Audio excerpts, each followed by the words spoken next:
আবার একটি নতুন রেসিপি নিয়ে আপনাদের পাশে চলে এলাম। মুরগির মাংস, মসুর ডাল আর আলু দিয়ে রেসিপিটি শুরু থেকে শেষ পর্যন্ত দেখবেন, সাবস্ক্রাইব করবেন, সঙ্গে থাকবেন, পাশে থাকবেন। অবশ্যই দিচ্ছি সয়াবিন অয়েল গরম হয়ে গেছে, দিচ্ছি পেঁয়াজ কুচি,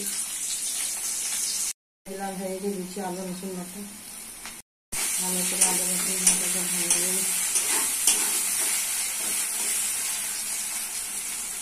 রসুন লাল হয়ে গেছে, দিচ্ছি মশলা। হলুদ গুঁড়ো 1 চামচ, লঙ্কা গুঁড়ো 1 চামচ, জিরা গুঁড়ো 1 চামচ, ধনে গুঁড়ো 1 চামচ, লবণ 1 চামচ।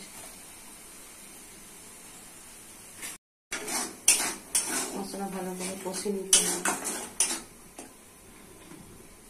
মশলা কষা হয়ে গেছে, দিচ্ছি মুরগির মাংস।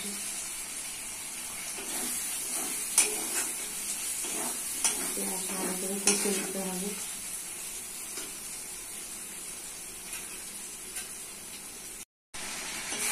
মুরগির মাংস কষা হয়ে গেছে, দিচ্ছি ভেজে রাখা হবে, দিয়ে ভালো করে কষে নিতে হবে। মুরগির মাংস আলু কষা হয়ে গেছে, দিচ্ছি মসুরের ডাল,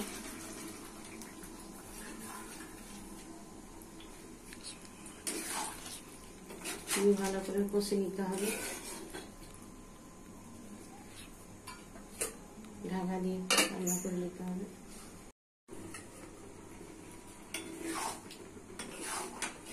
মসুর ডাল সিদ্ধ হয়ে গেছে, দিয়ে দিচ্ছি জল।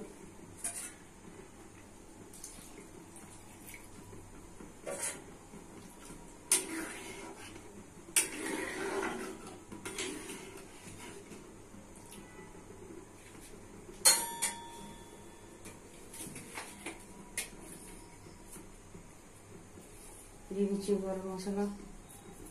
হয়ে গেলে নাম করে দেখাচ্ছি। রেসিপিটি রেডি হয়ে গেছে, কত সুন্দর, কত কালারফুল, কত টেস্টি। বাড়িতে করে খাবেন, পরিবারের করে খাবেন, সাবস্ক্রাইব করবেন, সঙ্গে থাকবেন, পাশে থাকবেন।